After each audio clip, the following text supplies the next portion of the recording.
Jeremiah chapter 18.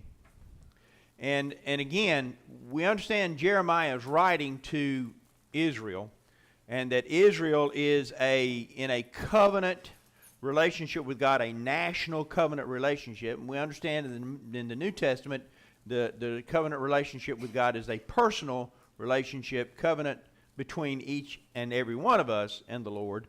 We understand that, and the studies we've been doing on Wednesday nights in Hebrews is doing a great job of explaining that.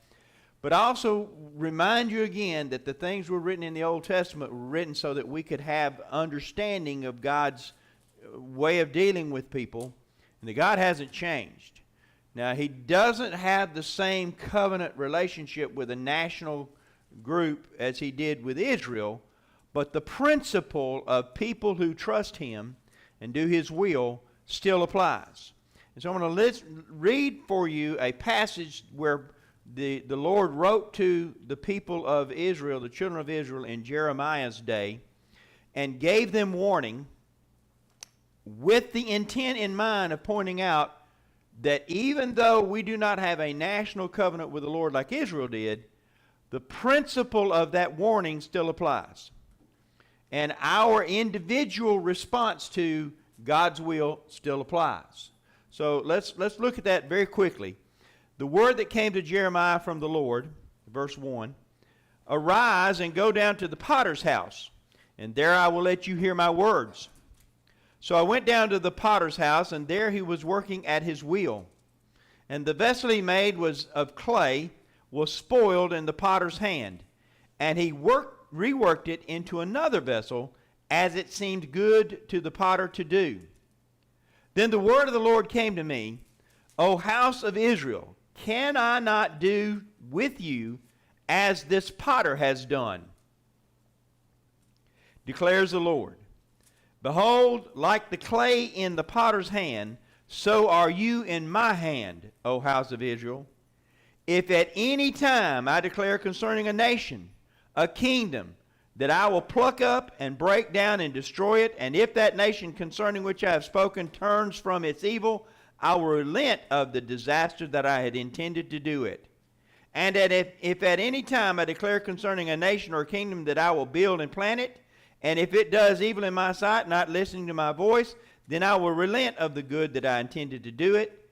And therefore say this to all men of Judah and the inhabitants of Jerusalem, thus says the Lord, behold, I am shaping disaster against you and devising a plan against you. Return every one from his evil way and amend your ways and deeds." I want you to hear what he said. If at any time I plan to destroy a nation, and they relent, and they return to me, or they come to me, I'll change my mind, and I won't destroy them. I'll stop the disaster I had planned for them.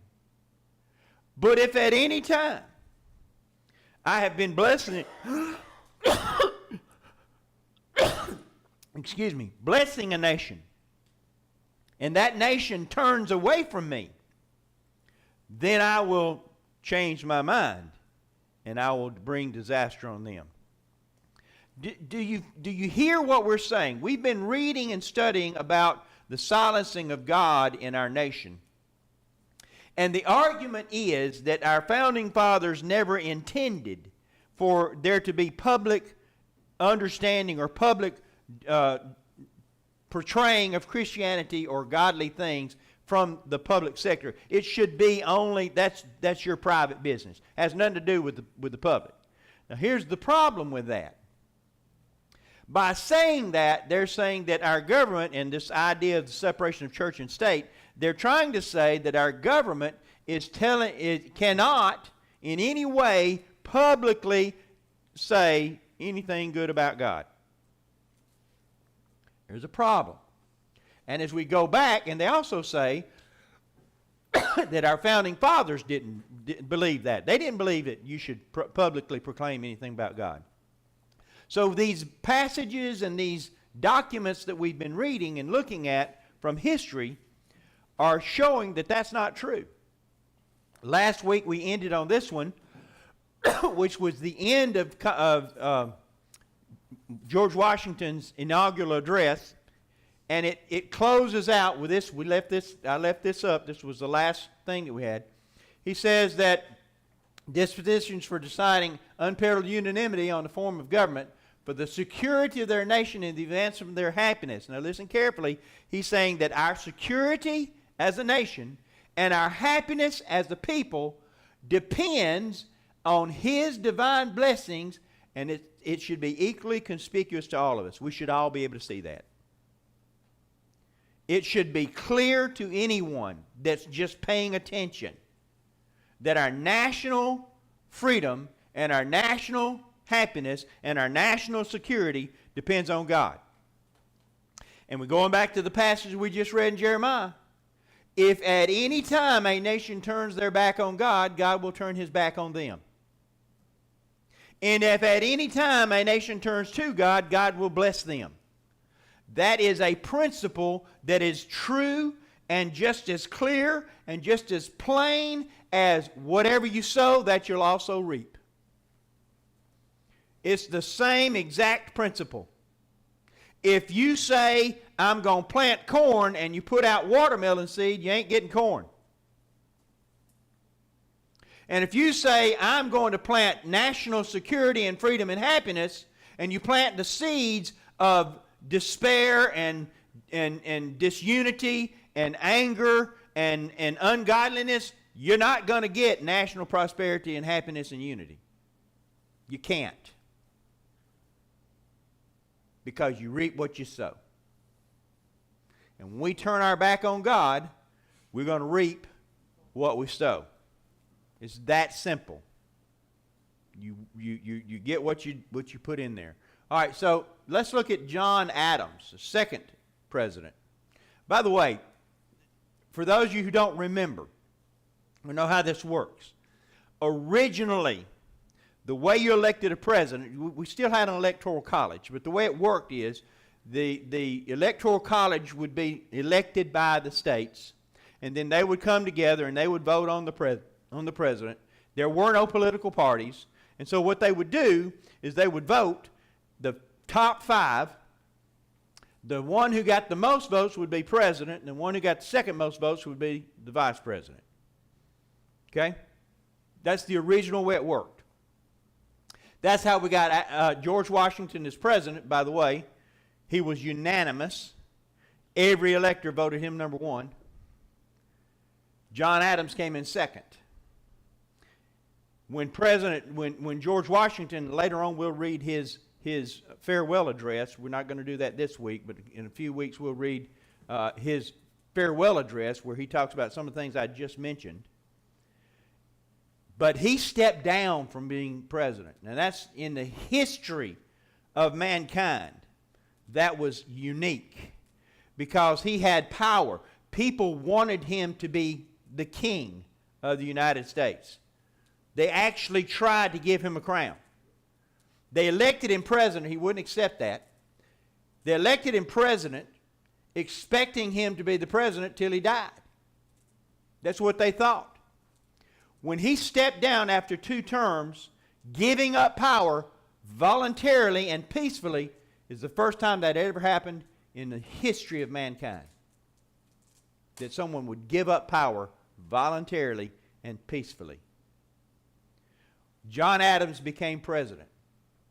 Thomas Jefferson was not the next in line. There was a split. It was really kind of a problem because there was some. That's when the political parties started coming along. Okay, so just keep in mind that there were some issues. That's why we have an amendment that says that the president and the vice president are elected on 2 separate ballots, because then you don't have to say the president's going to be number 1 and whoever's second is the vice president. Now you can get the president and then you vote for the vice president. It's going to be the same party. Whoever wins the president is going to win the vice president. That's the way it works. So in other words, you're not splitting your votes in your political party. All right, anyway, John Adams, that was just a little side note there. In his inaugural address, March 4th, 1797, relying, however, on the purity of their intentions, the justice of their cause, and the integrity and intelligence of the people under an overruling providence which had so signally protected this country from the first. The representatives of this nation, then consisting of little more than half its present number, not only broke to pieces the chains which were forging the rod of iron that was lifted up, but frankly cut asunder the ties which had bound them and launched into an ocean of, and we're going to get into that in a minute, but listen. Relying on the purity of their intentions, the justice of their cause, and the integrity of intelligence, under an overruling providence which had protected this country from the first. Who's this overruling providence? It was God. It was the Lord who was the overruling providence. That's who these people were talking about. He goes on. Ocean of uncertainty.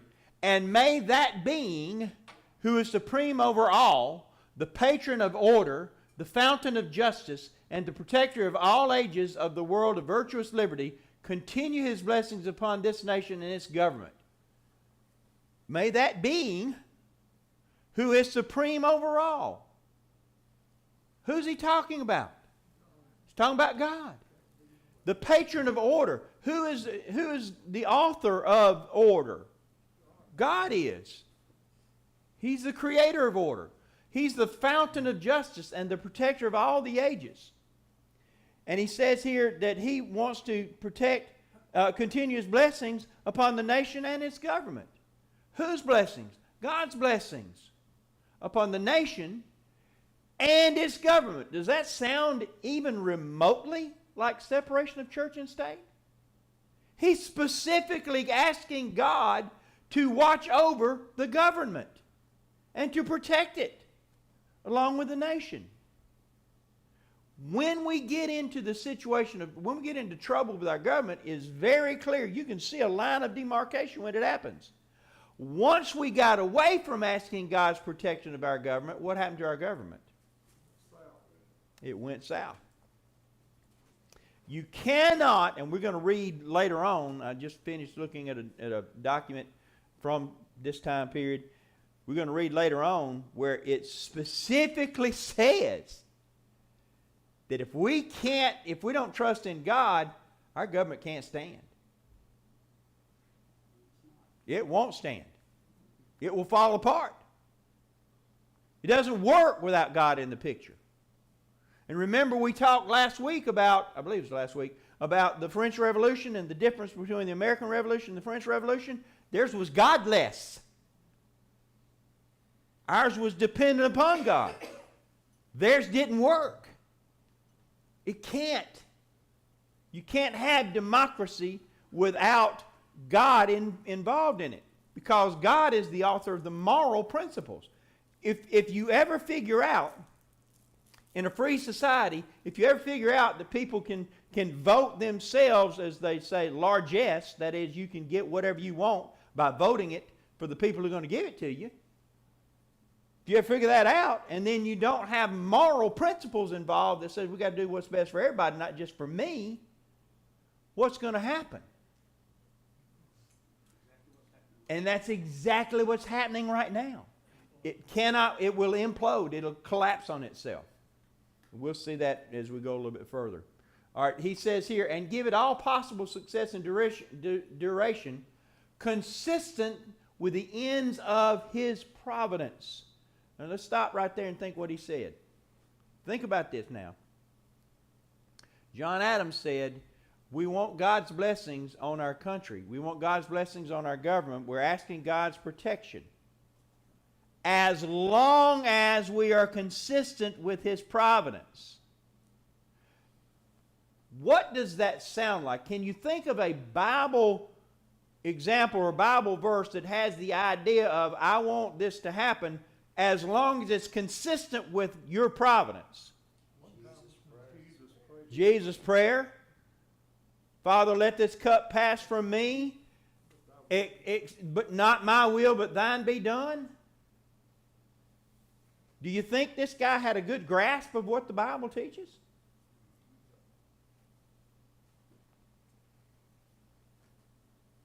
Thomas Jefferson. Once again, this is one of the presidents we consider to be the least religious. This is the guy who framed the phrase separation of church and state. But he was talking about, he said a wall of separation exists between church and state. Does anybody remember when we talked about this, where that came from? The circumstances behind that statement? I know it's been a while. It tells me what kind of a history teacher I am. I didn't get y'all to remember it. Okay, here it is. I didn't ask you more than once, that's right. I didn't make you take notes and write it 3 times. Anyway, here's the thing. Thomas Jefferson, while he was president, received a letter from a Baptist association in a New England state.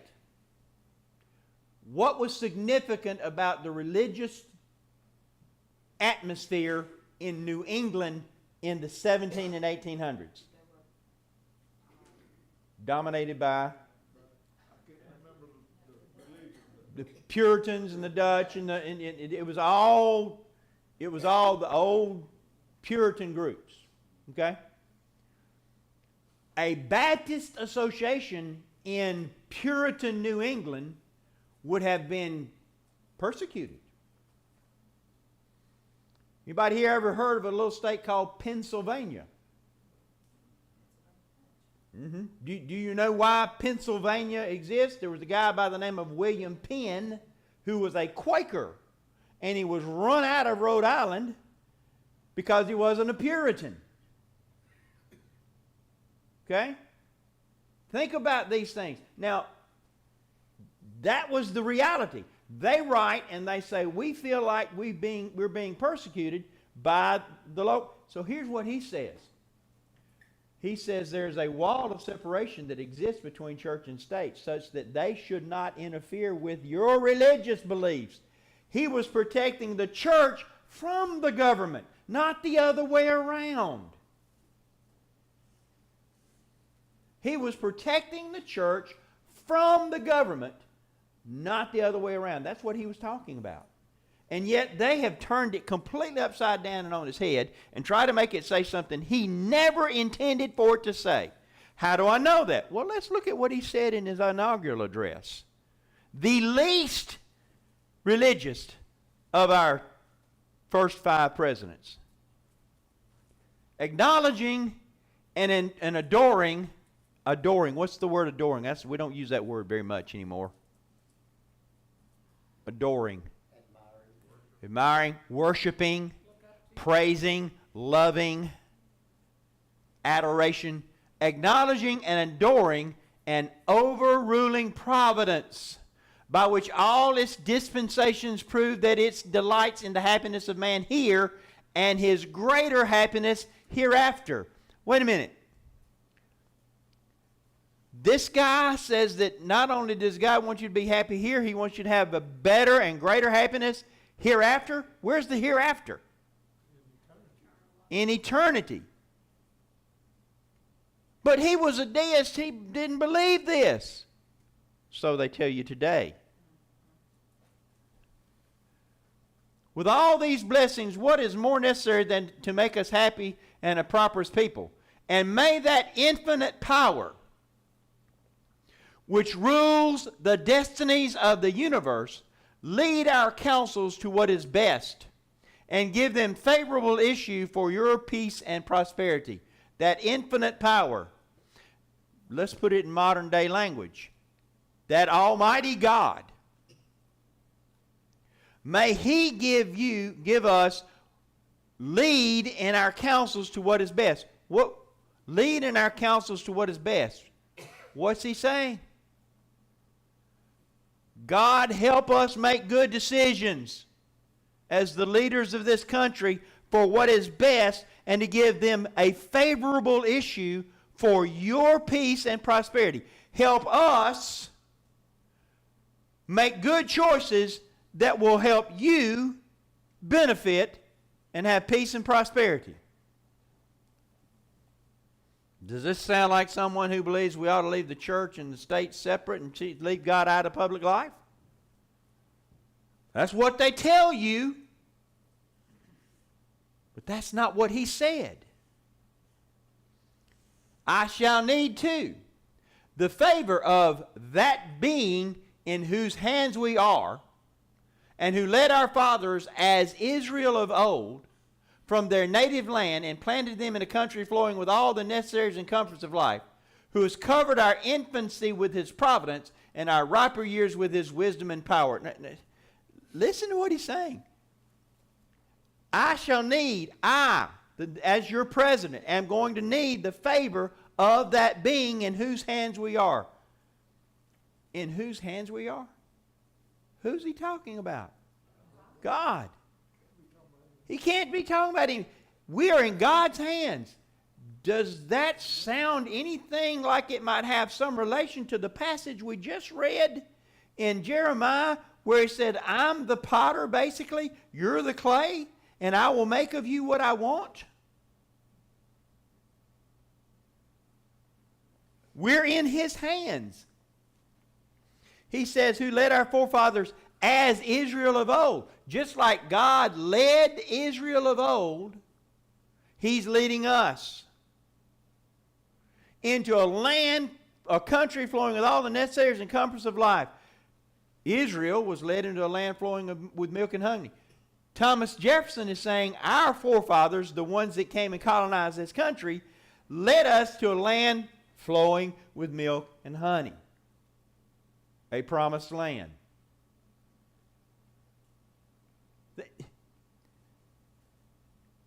And who has covered our infancy, the beginning of the country, with his providence, and our riper years as we're growing, with wisdom and with power.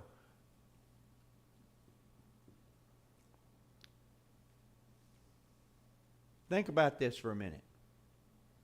The nation had become stronger and stronger and stronger. We'd fought off England twice. Okay? And he's saying he's covered our infancy with his providence and our riper years with his wisdom and power. And to whose goodness I ask you to join with me in supplications. Time out, time out. You can't tell us, you can't ask us to pray with you. No, that's church establishment. That's establishment of the church and state. You can't do that. That violates the establishment clause. You can't do it. You can't say, come join me in prayers and supplications. See, if I ask the kids to come pray with me on a football game Friday night because we've got a kid that got hurt or sick or whatever, no, you've crossed the line, coach. You can't do that. You work for the state. That's separation of church and state. You can't do that. Thomas Jefferson apparently didn't understand that. Because he said, I'm asking you, he's giving a speech to the nation. I'm asking you to join me in supplications so that he will enlighten the minds of your servants. Who's he talking about, your servants? Him and everybody in the government. I'm going to say this. And again, when we started this, I said I didn't want it to be political, but there's going to be political things that happen. Our elected officials have forgotten they are our public servants. They think we work for them, not the other way around. And part of that is the arrogance that we have taught in this country of man is the most important. Humanism is arrogance. Go ahead. You had something you wanted to add? In agreement. We need God's help to enlighten us and guide us so that we will prosper with whatever we do and shall result in your good and secure to you the peace, friendship, and approbation of all nations. We want God to help us so that we make good choices so we can have peace with everybody. That's what we want. Peace. Leave us alone, we'll leave you alone. The general idea is what he's saying. Don't let the Lord guide us in that area. William Henry Harrison, this is a little later on in the 1840s. If y'all will remember, William Henry Harrison was the first president to die in office. He had given a speech in March in the cold, sleet and rain and snow, without a coat on because he was an older man. He wanted to appear vigorous and strong. And a month later, he died of pneumonia. But I want you to listen to what he says in his inaugural speech. I deem the present occasion sufficiently important and solemn to justify me in expressing to my fellow citizens a profound reverence for Judaism, Islam, and Buddhism. For the Christian religion, and a thorough conviction that sound morals, religious liberty, and a just sense of religious responsibility are essentially connected with all true and lasting happiness. Wait a minute. Are you trying to tell me that Christianity and sound morals are the only real source of happiness? What is it that people want today? If you were to ask the average guy on the street, what do you want out of life? What are most of them going to say? Happiness. Anybody watch the news this morning? Jay said, no, I didn't watch the news because I like happiness. I watch the news mostly for weather, sometimes for sports, but every once in a while you'll get a news thing that's pretty interesting. Here's one that's rather interesting. They announced on the news this morning that the Powerball lottery, no one won it, and so it's now up to $1.5 billion. $1.5 billion.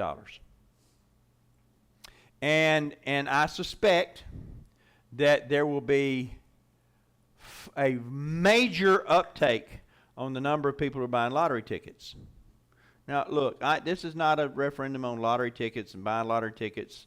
You know, my personal opinion, if you get a lottery ticket and you win the $1.5 billion and use it for good, that's good because Satan's had that money long enough. But here's the point I want to make. What's the average person's idea? Why do lotteries work? Because people think money buys happiness. They're convinced of it. They're convinced that money buys happiness. Now, money can buy a lot of things. It cannot buy happiness, and it cannot buy salvation. It can't. What will we have gained if we gain the whole world and lose our own soul? Nothing. Yes, sir. Elvis Presley was one of the richest, youngest men that ever lived.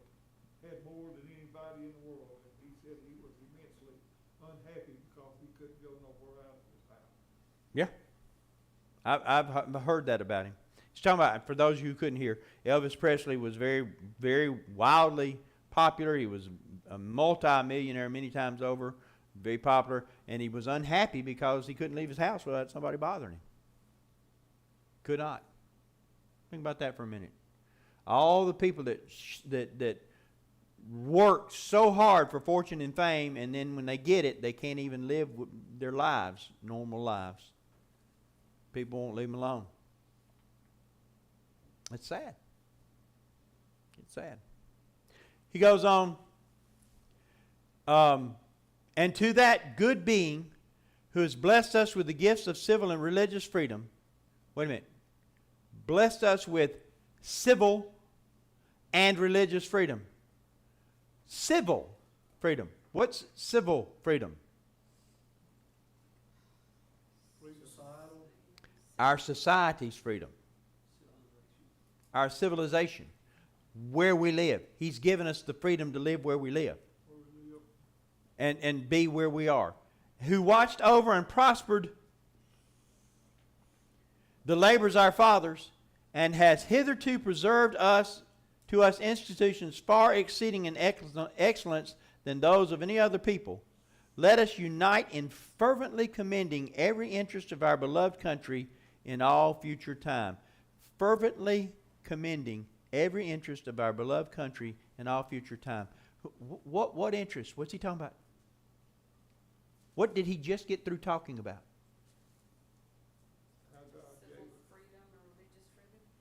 Civil freedom, religious freedom, and that we need to give thanks to God for doing that. And it would be wrong for me not to mention that. This is a sufficiently important occasion that I should bring this up. What was the occasion? The inauguration of him as president. It's sufficiently important that I should bring this up. That we need to trust in God, and that we need to unite fervently in commending that same plan to everyone else for all future generations. What plan? Worshiping and trusting and giving thanks to God. It's important. We ought to do it. We need to think about those kinds of things. These our founding fathers, this man was not necessarily a founding father, but he was one of our leaders, believed this. You ever seen this guy before? There are 4 presidents carved in Mount Rushmore.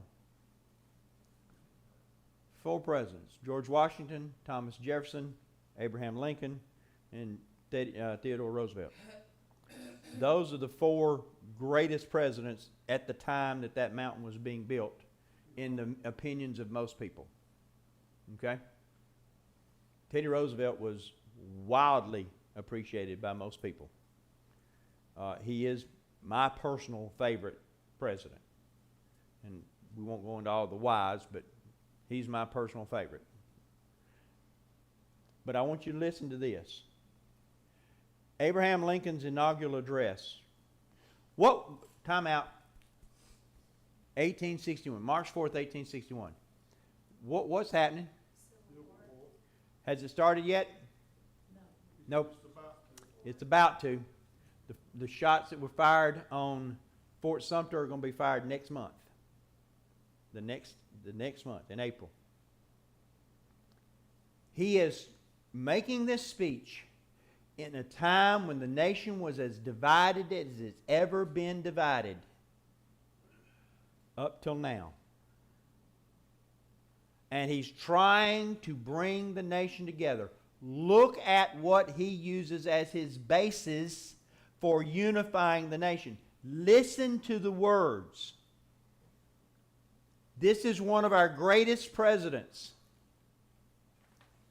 He led this nation in the time of its greatest distress. Listen to his words.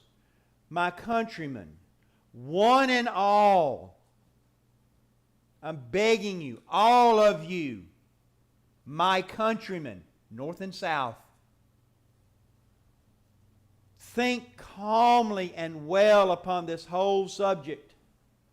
Nothing valuable can be lost by taking time. Stop and listen to his words. If I could get the kids at my school to listen to that piece of advice, we would solve a lot of problems. We'd have a lot less fights. What can be hurt by taking time to think before you act? Think about it. What's going to happen if I do this? I don't know how many times I've sat across from my desk and asked a kid who did something when he had done it precipitously, and I said, well, how did that work out for you? Because you're about to be suspended. You're about to deal with these issues. You're going to lose grades because you can't get full credit for everything while you're out. Did what you did work?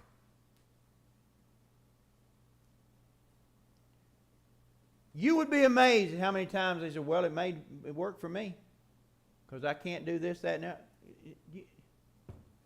You know where they learned that? At home. From society.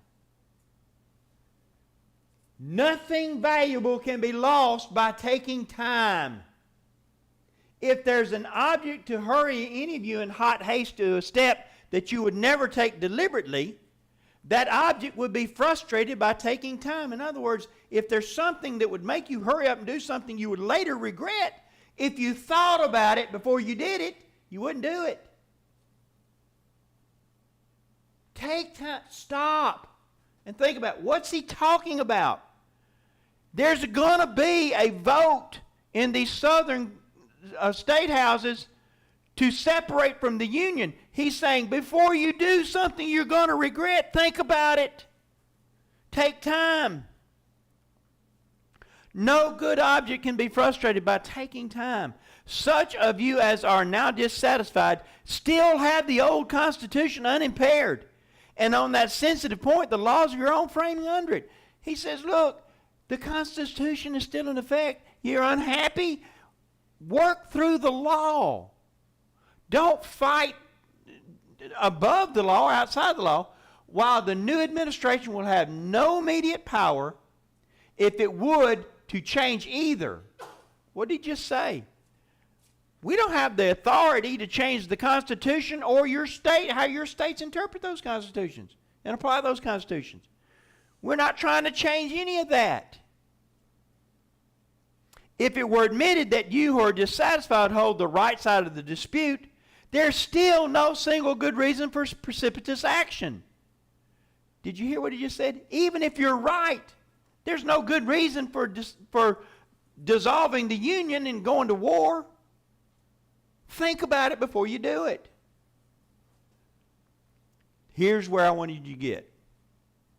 Intelligence, patriotism, those are two important things. Christianity, and a firm reliance on Him who has never yet forsaken this favored land are still competent to adjust in the best way all our present difficulty. Taking time to use your mind, intelligence,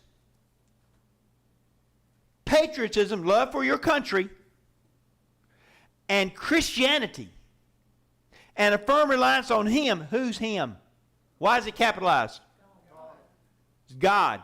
Firm reliance on Him who has never yet forsaken this favored land. God has never forsaken us.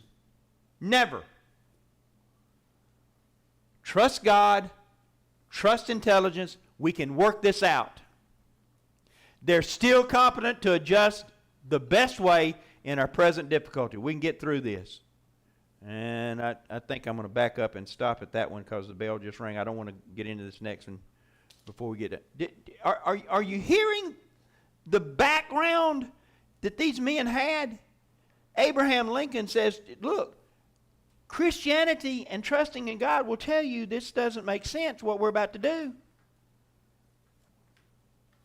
Do you realize that not only was it brother against brother, neighbor against neighbor, friend against friend, family against family, it was brethren against brethren. Christians went to war and killed each other in battle over a disagreement over a system that was going to die anyway because it couldn't be sustained. It was wrong. It was evil. It was bad. But the argument was, we're not fighting. In fact, the South said, people, you need to understand this. And again, this is not political. This is historical. The South wasn't fighting for slavery. Don't let that lie be brought to your mind. That's not what they were fighting for. They were fighting for the right to determine one way or the other what they were going to do. Self-determination. Most people who died in the Civil War from the South didn't own a slave. Most of them had no slaves. It wasn't about slavery. It was about the independence of the states to make their choices. That's what it was about. Now, they turned it into an argument over slavery, but I want you to understand this. I certainly don't think slavery was right. But Abraham Lincoln was saying, look, I'm not for slavery. I'm an abolitionist. I'm against it. But let's don't go to war over it. Let's solve it politically intelligently and with Christianity. Think about it. Then he would hark back into, if you would think about it, go back to what Thomas Jefferson, a slaveholder, said in the Declaration of Independence. We hold these truths to be self-evident, that all men are created equal, and that they are endowed by their Creator with certain inalienable rights, that among these are life, liberty, and the pursuit of happiness. Everybody, male, female, black, white, slave free, everybody is created equal in God's eyes and has the right to life, liberty, and pursuit of happiness. He meant that. He was a slaveholder. How could he mean that if he was a slaveholder? Thomas Jefferson was a brilliant man, but he couldn't figure out how to fix slavery. Not in 1776. He just knew it was wrong. He didn't know what to do about it. We knew it was wrong. Folks, do y'all understand what Abraham Lincoln's saying? Let's let God help us solve this issue because it's too big for us. When are we going to learn that we can't solve all the problems without God's help? They're too big for us. We can't solve every problem. But you know who can? God. Every problem. What we've got to do is get over our egotism and our self-centeredness and our arrogance and hit our knees and ask God for help. That's what we got to do. And by the way, I'm not talking about the folks out there who don't believe in God. I'm talking about us. We've got issues in this country. How many of us have specifically prayed specifically for some of the issues we're facing in this country? We have to do it. Or our grandchildren will not know the country that we knew because it won't exist. I hope y'all have enjoyed the lesson this morning.